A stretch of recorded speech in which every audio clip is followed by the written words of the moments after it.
Let's get to the NFL now. Obviously, Jayden Daniels locks down the Offensive Rookie of the Year with his performance yesterday, a 2-minute drive to come back and beat the Philadelphia Eagles. And I think there's a bunch of stats here that we have gotten from Hembo about the most amount of pass touchdowns that they gave up on the season against a team was like 2. Obviously, he goes for 5. I mean, there's just like so many things that he did against this Philadelphia Eagles defense that nobody else has been able to do. And then in the biggest moments, this guy has played his absolute best ball. Everybody agrees that Jayden Daniels is the Offensive Rookie of the Year in your eyes, Schefter, or how do you think this conversation's going? Yeah, I think he put it away yesterday. The only way he would not win it right now would be if somehow Washington crashed and burned in these final 2 games and all of a sudden Bo Nix came on and played lights out the last 2 weeks and led Denver to the playoffs. But short of that, it is hard to imagine a scenario in which Jayden Daniels wouldn't win this award. And I go back to the spring last year, talking to a lot of people across front offices, and there were a lot of people who felt like he was going to be the best prospect in that draft. I know Caleb Williams certainly had his supporters, and Caleb Williams has a lot of talent, but there were people who felt like Jayden Daniels was Lamar Jackson 2.0 and that he should have been the number 1 pick. So I don't think this is that surprising to a lot of people, and he has helped elevate that franchise to where they were really irrelevant. And now they're going to make the playoffs. He's going to win the Offensive Rookie of the Year. They're trying to get a new stadium, new ownership. It's just a whole new day in Washington, and Jayden Daniels obviously is the central figure in why that's happening. Absolutely, and obviously he and Terry McLaurin are awesome. Obviously the passer ratings over here in the Hembo stat, it's perfect or whatever, whenever he's throwing to Terry. Terry seemingly never has a misstep or a bobble. Never. Now Devontae Smith, he catches that ball, the game's over. Yeah. Man. Philadelphia wins that game. That's 2 games now. If you think about the Philadelphia Eagles, go back to Saquon Barkley, where that game was locked up and he doesn't catch it, normally would. And here's this one. He catches this. This one's basically over. They only have 1 timeout on the other side. It's a game changer. But who cares if you're Jayden Daniels? You take the walk right down the field. Yeah. I mean, they walk right down the field. Need a touchdown, not a field goal. So you thought maybe Philly was doing the whole bend, don't break type situation. They were not. They were not, because they broke. They broke immediately, and Crowder scores a tud. Josh Harris, the new ownership, he was on the sideline. Obviously, he was incredibly pumped. Washington Commanders fans who used to be Washington football team. Definitely. And was it? What was the name? There were the Hogs up front. The Wild Hogs. Yeah, the Hogs. Fans. The Hogs are the Senators? fans. Were Senators? No. They're there too. Anyways, deep history of fans. Yeah. They're all coming back, I think. They're all very excited. You talk about a new stadium, that's a massive ordeal, because remember, their poop pipes were bursting in the stadium last year. Their railings were falling. Now they're winning games. They're in it. Hey. Everybody wants to talk. That stadium that they play in right now, that is the most stale, it's not great. What was the word you were going to use there? What was the word you were going to use there? I felt like I was about to learn a new word. I was going to use homogenous, I guess, for that stadium. Jeez Louise. I don't know what that means, but I like what you said there. Context clues, I'll piece it together. Crop is what you said. Jayden Daniels having a phenomenal rookie season at quarterback. We didn't think it was going to be able to happen again, especially after what C.J. Stroud was able to do last year. Now, let's talk about C.J. Stroud and that Houston Texans team. They play on Saturday. That Tank Dell injury, obviously disgusting, not good. C.J. Stroud visibly flustered on the sideline. What are you hearing from the Texans about it all, and what do you think is happening down there going forward? Well, obviously he's not going to play again this year. Unfortunately, he came back to Houston already. He has the dislocated kneecap. We'll see how much other damage there is in that knee. Hopefully not at all, and hopefully he's able to get back next year. But you could see how distraught the Texans were as soon as he went down. 2nd straight year. He's had a season end due to injury. Last year it was an ankle injury. This year it's a knee injury. And obviously he means an awful lot to that team. You could see how emotional C.J. Stroud was during that. It just sucks the life out of an afternoon, out of a team. And it's unfortunate that this team loses a guy that's so revered and so respected. And hopefully he'll make it back next year. Now they have to go on without him and without Stephon Diggs. And here was a team that had all these receivers at the beginning of the year, and they've lost 2 of their top 3 wide receivers, and they haven't looked like the same team all year long. I think a lot of people thought that they would have a really memorable year with the chance to maybe represent the AFC in the Super Bowl, and we'll see what they could do in the postseason. But they just have not played to this point at that level so far. Yeah, and it's a shame because what CJ and them were able to do last year. and we love D'Amico. And then Azeez Al-Shaair getting suspended for the final 3 games as captain of the defense at Tone Star. I mean, that is tough stuff as well. Nothing has seemingly gone their way, but hey, you win a couple games, all of a sudden it's not even talked about. Speaking of winning a couple games, there's a team that has won a bunch of games. Actually, this could be the year for them. Quarterback, though, has an elbow and a hand situation. Ty has a question for you. Yeah, Schefter, are there any updates on Josh Allen's hand? There are a lot of reports going around that say, like, at times during the season, he may have been dealing with, like, a broken hand in some respects. And even yesterday, we saw Trubisky warming up and thought he was maybe going to have to go in. Obviously, that didn't happen. But how serious of an issue is Josh Allen's hand, and is it something Bills fans should be concerned about going forward? I think yesterday it looked like he hurt his throwing hand. He's been playing with the other hand. And look, the guy has been indestructible and played through everything and put up MVP type numbers. So it doesn't look like it's really affected him that much. But the right hand yesterday looks like he might have aggravated something there.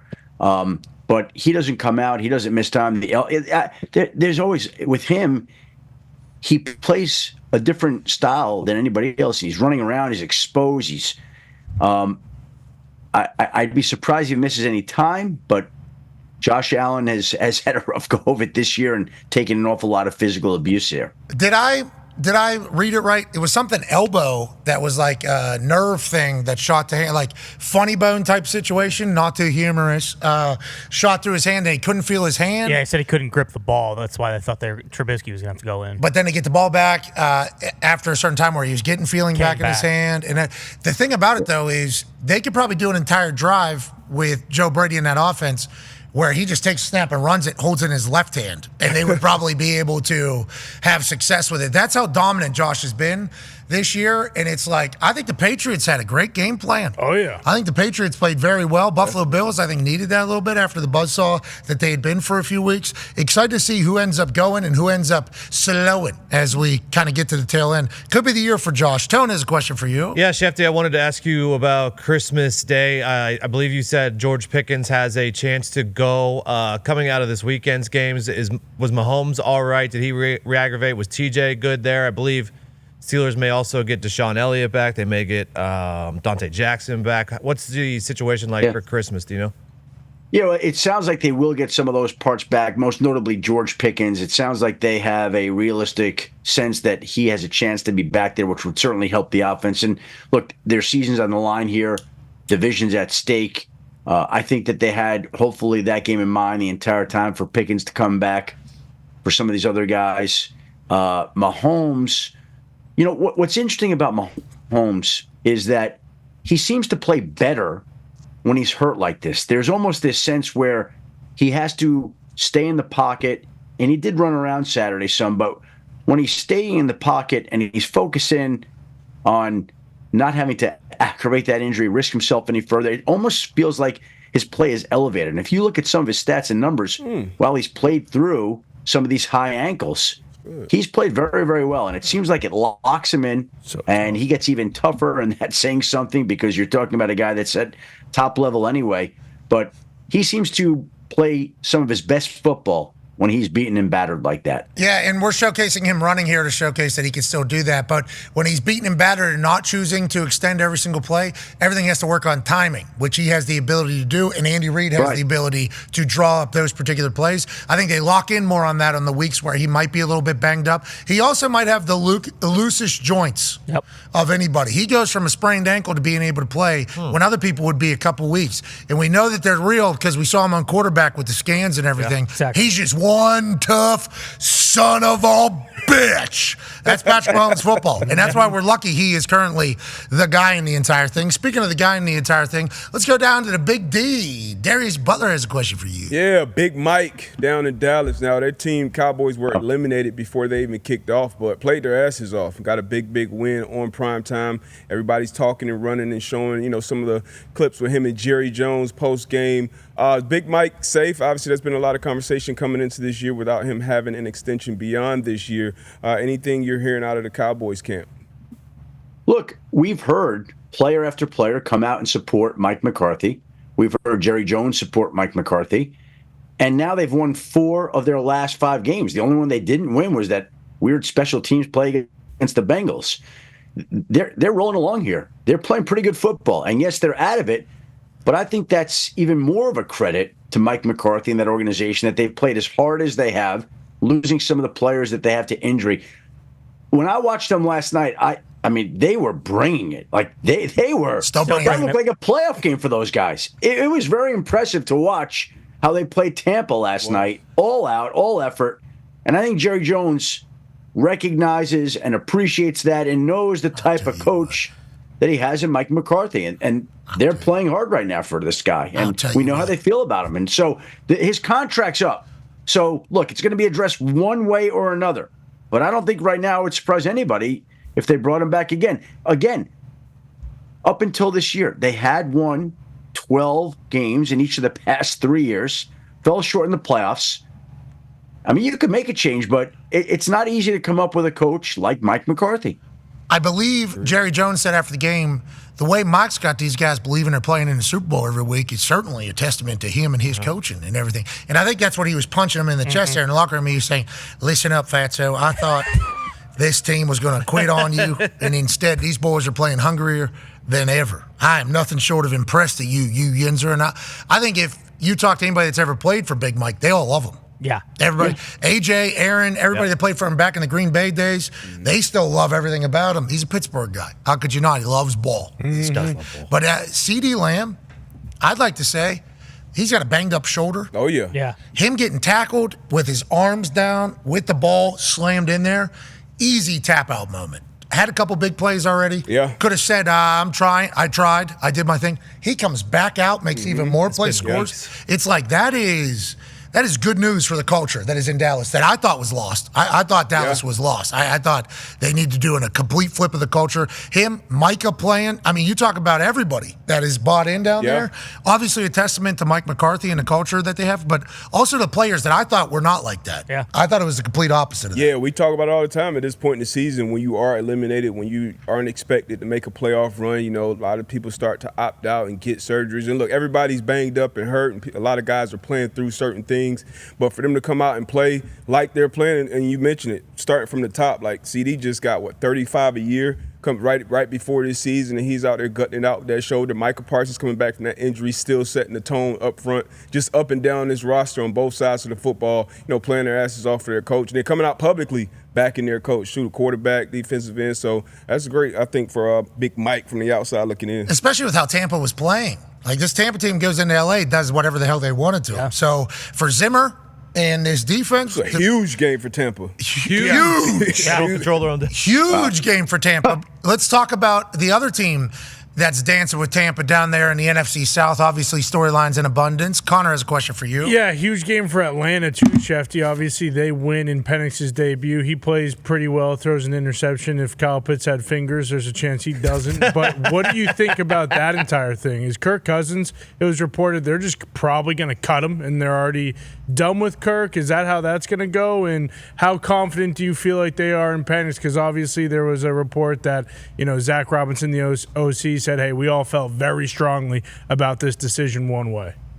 Yeah. Well, I think in relation to Kirk Cousins, the Falcons haven't gotten there on a decision yet. They will. But I think when you speak to people across the league, there seems to be a widespread expectation that that's what they're going to do. Now, could they opt to pay Kirk Cousins $10 million more by March 17th? Sure, they could. And they have not made that decision yet. But this is very similar to the Russell Wilson situation last year, where there was a lot of talk about whether he could be traded, whether he could restructure, whether he would be brought back. And ultimately, in the end, the Broncos did the logical, plausible thing, and they released him before that guarantee kicked in.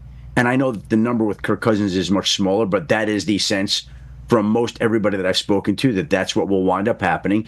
He's got a no-trade clause in his contract, and once you give him the no-trade clause, you give him the leverage.